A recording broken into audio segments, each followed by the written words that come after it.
Assalamualaikum warahmatullahi wabarakatuh. Salam sejahtera untuk kita semua. Salam sehat dan semangat. Bapak, Ibu, saudara-saudari para pengelola keuangan sekolah yang kami hormati dan kami banggakan. Sebagaimana kita ketahui, Undang-Undang Dasar Negara Republik Indonesia tahun 1945 mengamanatkan pengalokasian anggaran yang terbesar dalam suatu persentase tertentu adalah anggaran pendidikan. Baik itu alokasi melalui anggaran pemerintah pusat, yaitu anggaran pendapatan belanja negara atau APBN, dan anggaran pendapatan belanja daerah atau APBD.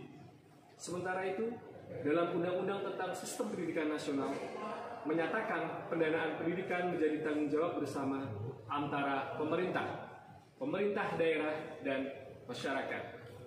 Sumber-sumber pendapatan sekolah bisa berasal dari pemerintah, usaha mandiri sekolah, orang tua siswa, dunia usaha dan industri, sumber lain seperti hibah yang tidak bertentangan dengan peraturan perundangan yang berlaku, yayasan penyelenggara pendidikan bagi lembaga pendidikan swasta, serta masyarakat luas.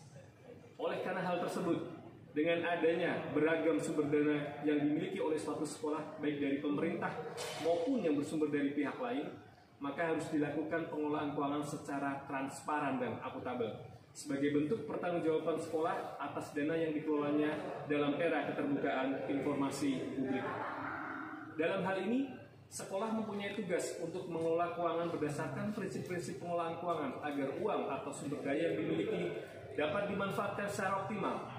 Sekolah harus melakukan proses manajemen keuangan sekolah dengan sebaik mungkin dengan melibatkan para stakeholder, baik berupa pihak-pihak internal maupun eksternal sekolah yang berperan aktif dalam pengelolaan keuangan sekolah. Pengelolaan keuangan sekolah didasari pada prinsip keadilan, efisiensi, transparansi, dan akuntabilitas publik. Keempat prinsip tersebut digunakan dalam proses pengelolaan keuangan sekolah yang dimulai dari perencanaan, realisasi penerimaan dan pengeluaran dana, pertanggungjawaban, hingga pengawasan dan pemeriksaan.